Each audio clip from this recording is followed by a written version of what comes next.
আসসালামু আলাইকুম ভিউয়ার্স, সবাই কেমন আছেন? আশা করছি সবাই অনেক ভালো আছেন। আজকে আমি আবারও নতুন একটা ভিডিও নিয়ে চলে এসেছি আপনাদের সামনে। আজকে আমি কোনো রেসিপিরও ভিডিও দিচ্ছি না, আবার কোনো পার্লারের বিষয়েও কোনো ভিডিও দিচ্ছি না। আমি আজকে একটা সম্পূর্ণ নতুন ধরনের ভিডিও দিচ্ছি।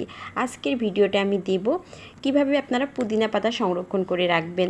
এখন গরমকাল, আর পুদিনা পাতা নিয়ে আসার সাথে সাথে কিন্তু খুব তাড়াতাড়ি নষ্ট হয়ে যায়। সেটা ধনে পাতা হোক বা পুদিনা পাতা হোক, নিয়ে আসার পরের দিনই দেখি নষ্ট হয়ে যায়। তো সেই থেকে আজকের আমার এই ভিডিওটা করা। এই যে আমি ধনে পাতাটা কয়েকদিন আগে নিয়ে এসে রেখেছিলাম, তারপরে দেখছি যে পাতাগুলো একদম নষ্ট হয়ে গেছে। তারপর আজকে আবার পুদিনা পাতা নিয়ে এসে রেখেছি, এটাও হয়তো 1-2 দিনের মধ্যে নষ্ট হয়ে যাবে। তো আমি ভাবলাম পুদিনা পাতাগুলোকে কিভাবে ভালোভাবে সংরক্ষণ করে রাখা যায়, যেন আমরা 15 দিন থেকে 1 মাসের মতো শুধু নর্মাল ফ্রিজে রেখে এটাকে ব্যবহার করতে পারি। তার জন্য আমি কি করেছি সেটাই আজকে আপনাদের সাথে শেয়ার করব। ভিউয়ার্স, ভিডিওটি দেখার আগে আপনারা এখনও যারা আমার চ্যানেলটিকে সাবস্ক্রাইব করেননি তারা অবশ্যই আমার চ্যানেলটিকে একটা সাবস্ক্রাইব করে দেবেন। আর যদি আপনি ফেসবুক পেজ থেকে আমার ভিডিওটি দেখে থাকেন তাহলে অবশ্যই একটা ফলো দিয়ে দেবেন।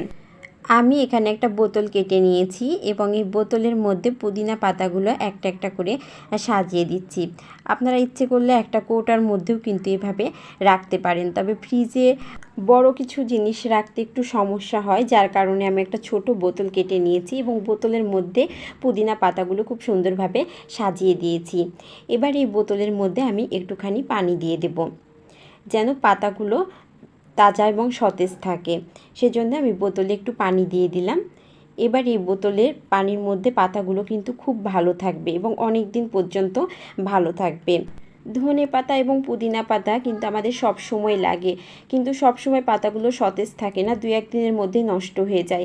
এভাবে যদি আপনি সংরক্ষণ করে রাখেন তাহলে অনেক দিন পর্যন্ত কিন্তু পাতাগুলো ভালো থাকবে। এবার আমি আর একটা বড় বোতল কেটে নিয়েছি, সেই বড় বোতলটা দিয়ে আমি পাতাগুলোকে ঢেকে দিচ্ছি। এই যে ঠিক এভাবে ঢেকে দিবেন, দিয়ে ফ্রিজেটাকে রেখে দেবেন, তাহলে দেখবেন দীর্ঘদিন পর্যন্ত এই পাতাগুলো কিন্তু সতেজ থাকবে আর আপনি খুব ভালোভাবে এটা ব্যবহারও করতে পারবেন। একটু নষ্ট হবে না, কিচ্ছু হবে না, এভাবে পাতাগুলো কিন্তু সুন্দরভাবে থেকে যাবে। এখান থেকে বের করে করে আপনি যে কোনো কাজে পাতাটাকে ব্যবহার করতে পারবেন। আমরা এখন পুদিনার জুস বানাতে, পুদিনার শরবত বানাতে কিংবা রান্নার কাজে সবসময় কিন্তু আমাদের পুদিনা পাতা এবং ধনে পাতা দরকার হয়ে থাকে। এভাবে যদি আপনি সংরক্ষণ করে রাখেন তাহলে দীর্ঘদিন পর্যন্ত পাতাগুলোকে ব্যবহার করতে পারবেন। আর বোতলের মধ্যে রাখার কারণে জায়গাটাও কিন্তু ফ্রিজে কম লাগবে। আমি যে পদ্ধতিটা দেখালাম সেই পদ্ধতিটা অবলম্বন করে কিন্তু আপনারা দীর্ঘদিন ফ্রিজে ধনেপাতা এবং পুদিনা পাতা সংরক্ষণ করে রাখতে পারেন।